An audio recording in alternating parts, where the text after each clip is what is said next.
Hello everyone, welcome to the channel Mystic Tarot. ये monthly reading है। सितंबर के महीने में हम देखेंगे कि जेमिनी, सन, मून और असेंडेंट लोगों के लिए क्या सिचुएशन रहेगी।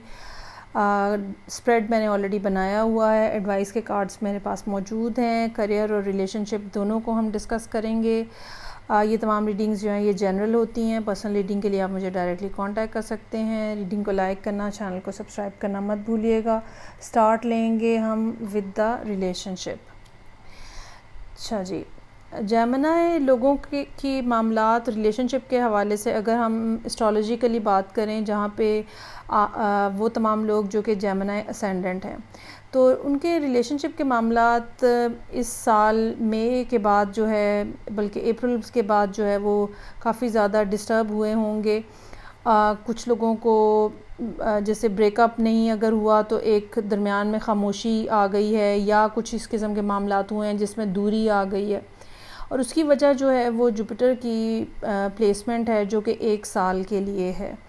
तो ये 1 साल ऐसा हो सकता है जिसमें ताल्लुकात जो हैं वो कोई खुशगवार नहीं हैं, या ख़त्म हो रहे हैं। पुराने लोग जा रहे हैं, नए लोग आ रहे हैं, या जो नए लोग अगर इस दौरान आते हैं तो वो भी कोई बहुत ज़्यादा अच्छे लोग साबित नहीं हो रहे आपके लिए।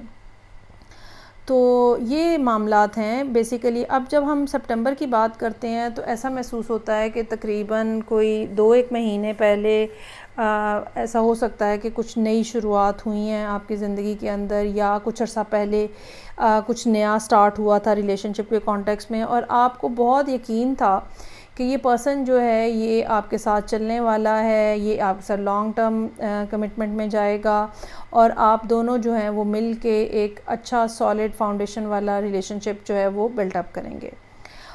इस हवाले से आपकी उम्मीदें जो है वो कुछ बहुत ज़्यादा पूरी नहीं हुई। 9 ऑफ पेंटिकल्स और 9 ऑफ वॉन्ड्स और 5 ऑफ सोर्ड्स ये चीज़ें मुझे बता रही हैं कि you are not very much happy and satisfied with the whole thing.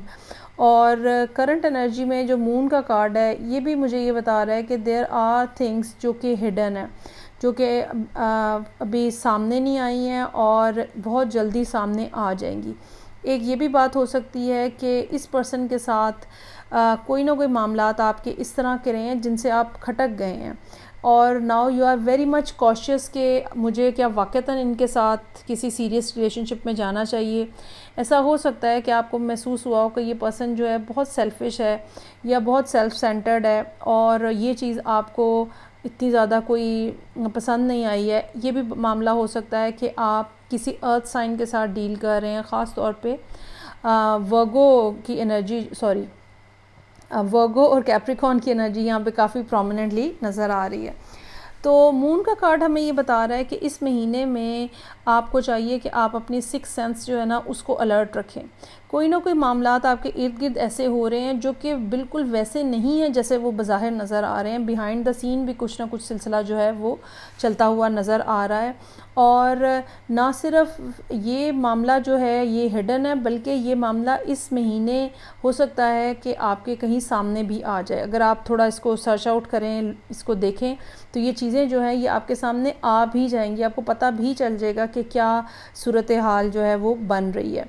साथ ही साथ हर्मिट की एनर्जी है यहाँ पे। आपकी तवज्जो बहुत सारी चीज़ों के ऊपर से जैसे हटी हुई है, और आपका फोकस जो है वो कुछ और बातों के ऊपर हो सकता है। यही वजह है कि आप इन चीज़ों को नोट डाउन नहीं कर पा रहे जो कि बिहाइंड द बैक हो रही हैं।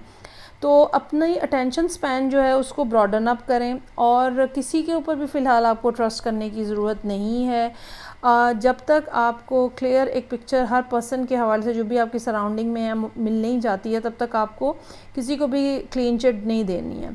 यहाँ पे 5 ऑफ सोर्ड्स जो है ये हमें ये भी इंडिकेट कर रहा है कि अभी वो टाइम है जहाँ पे आपको सबसे ज़्यादा ख़ुद को प्रोटेक्ट करना है, और लोगों के बिहेवियर्स जो हैं उनके वो ख़ास तौर पे उनको देखते रहना है कि वो कहीं चेंज तो नहीं हो रहे, और क्या उनके कह वो कुछ और रहे हैं और कर वो कुछ और रहे हैं, कोई इस तरह की सूरत हाल तो नहीं है।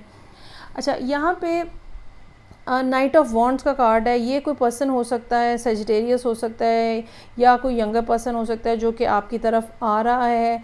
ठीक है, ये पर्सन और ये एस ऑफ वॉन्ड्स, ये एक ही पर्सन की 2 एस्पेक्ट्स हो सकते हैं। ऐसा हो सकता है कि ये पर्सन कहीं दूर जगह पे रहता है और इस महीने ये कहीं आपसे मिलने के लिए आ रहे हैं, ये भी पॉसिबिलिटी हो सकती है। लेकिन आप इस बात को, सारे सिलसिले को एक्सपेक्ट नहीं कर रहे, ठीक है, आपको नहीं पता कि इनका कोई प्लान बन रहा है आने का या क्या है। तो चीज़ों में बहरहाल एहतियात जो है वो आपको यकीनन इस महीने मद्देनज़र रखनी होगी।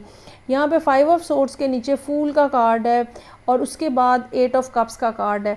अब बग़ैर सोचे समझे कोई भी फ़ैसला मत कीजिएगा और कोई भी इम्पल्सिव किस्म का डिसीजन मत लीजिएगा, कोई भी रिस्क खामखा का मत लीजिएगा। जुपिटर की प्लेसमेंट इस साल आपके लिए ऐसी नहीं है जहाँ पे आप कोई रिस्क लेने की कोशिश करें और वो सक्सेसफुल हो जाए। सो 8 ऑफ कप्स है, यहाँ पे डिसअपॉइंटमेंट बहरहाल नज़र आ रही है और आपकी फ़ीलिंग्स जो हैं वो किसी के लिए आपकी फ़ीलिंग्स जो है वो बहुत ज़्यादा प्रोमिनेंटली नज़र आ रही हैं। किंग ऑफ कप्स जो है उसकी एनर्जी में और क्वीन ऑफ पेंटिकल्स की एनर्जी में ख़ासा डिफरेंस है, ठीक है। ये पर्सन जो है वो बहुत ज़्यादा रियलिस्टिक होता है, क्वीन ऑफ पेंटिकल्स, और किंग ऑफ कप्स का जो पर्सन है ये बहुत ज़्यादा एक इमोशनली स्टेबल तो होते हैं, लेकिन इनके सारे फ़ैसले इनके दिल पे की उसके अंदर होते हैं, दिल के वजह से होते हैं। तो ज़रा स्लो डाउन रखें अपनी चीज़ों को, अपने मामलात को रिलेशनशिप के हवाले से। अगर आप ये कोई शादी का सिलसिला बनाने की कोशिश कर रहे हैं या कोई प्रपोज़ल का मामला है, अपनी फैमिली को ज़रूर इन्वॉल्व करें, ठीक है। 10 ऑफ पेंटिकल्स का कार्ड मौजूद है यहाँ पे। जब हम एडवाइस के कार्ड्स की बात करते हैं तो पहला कार्ड वही है जो बात मैं कह रही हूँ, इंस्टिंक्ट की बात कह रही हूँ मैं, जजमेंट और मून का के हवाले से। इंस्टिंक्ट हमें ये कहता है कि जो आपकी सिक्स सेंस आपको पहली बार में कोई बात कहती है ना, आपको उसी के ऊपर फोकस करना है। वो जो सेकंड और थर्ड थॉट आती है ना, उसको छोड़ दें आप, वो नहीं सही। हर वो बात जो कि आपको फौरी तौर पे माइंड पे कोई चीज़ क्लिक करती है ना, आप उसको फॉलो अप करें। बाकी छोटी छोटी खुशियों के मुख्तलिफ मौके जो हैं वो आएंगे, जिसको आप इंजॉय करें और इंजॉय करना भी चाहिए ताकि आप अनवाइंड हो सकें। बहुत ज़्यादा एक स्ट्रगलिंग किस्म की जो एनर्जी है ना, वो इंसान को थका देती है। बहुत ज़्यादा सोल सर्चिंग या अकेले बैठने की ज़रूरत नहीं है। बेहतर ये होगा कि अपनी फैमिली के साथ आप मैक्सिमम टाइम गुजारने की कोशिश करें। तो ये हो गया जो कि रिलेशनशिप के हवाले से। अब हम आ जाते हैं करियर के मामलात को देखने के लिए। करियर के मामलात में दो कार्ड्स हैं यहाँ पे। एक तो डेजर्ट का कार्ड है जो कि विजन क्वेस्ट की बात करता है, दूसरा स्टोन पीपल का कार्ड है जो कि विजिलेंस की बात करता है। ये सेम एग्जैक्टली वही थीम है जो कि रिलेशनशिप में है। पहली बात, आपको करियर के हवाले से जो भी मामला दरपेश होंगे, आपको एक बिगर पिक्चर में देखना है। बहुत ज़्यादा स्टबन बिहेवियर जो है ना, वो आपके लिए नुकसानदेह हो सकता है।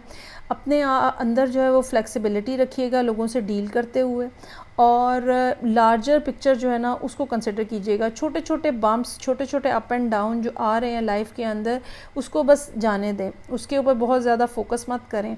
उसकी बजाय लॉन्ग टर्म प्लानिंग करें। लॉन्ग टर्म गोल्स जो है ना वो आपको बनाने की ज़रूरत है।